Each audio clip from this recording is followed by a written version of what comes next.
Hello বন্ধুরা, তোমরা সবাই কেমন আছো? আমরা আজকে বেরিয়ে পড়েছি একটি নতুন ভিডিও এবং নতুন একটা জায়গায় যাওয়ার জন্যে।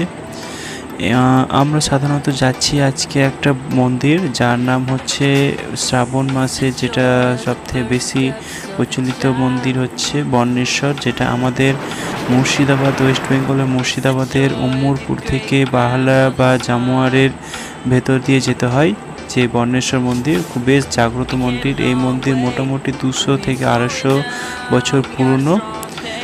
এখানে প্রচুর ভিড় হয় মোটামুটি শ্রাবণ মাসে। সাধারণত সোমবার, প্রত্যেক 4 সোমবার বেশি ভিড় হয়, তবে প্রতিদিনই মোটামুটি একটা ভিড় লক্ষ্য করা যায়। তবে আমরা যেহেতু সন্ধ্যার দিকে এসেছি সেহেতু অতটা ভিড় নেই এই মুহূর্তে। তবে শেষ সোমবারের জন্য জল ঢালা হবে এবং তার জন্য এখানে সাধারণত প্যান্ডেল বা যাবতীয় কাজকর্ম শুরু হয়েছে এবং মেলাও হয় এখানে সাধারণত।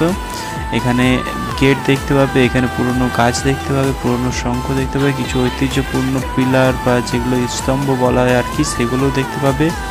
গাছের সাথে আমরা এটা দেখেছি, বট গাছের সাথে একটি গাছ জড়িয়ে আছে। এখানে নতুন আগে আমি একবার এসেছিলাম, তখন এগুলো ছিল না। এটা হচ্ছে দিঘি।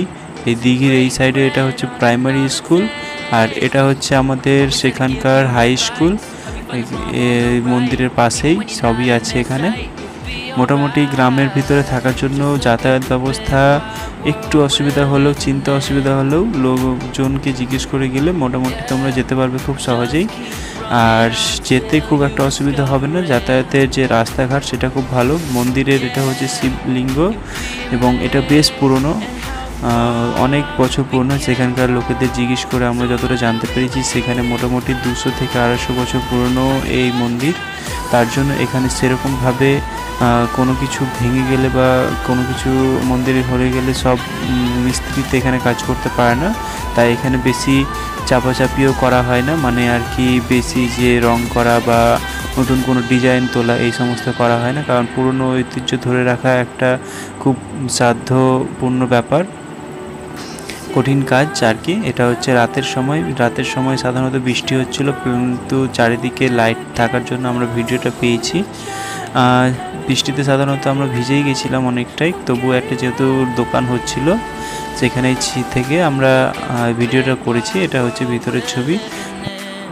সবাইকে ধন্যবাদ ভিডিও দেখার জন্য। সাবস্ক্রাইব করতে ভুলো না। ধন্যবাদ।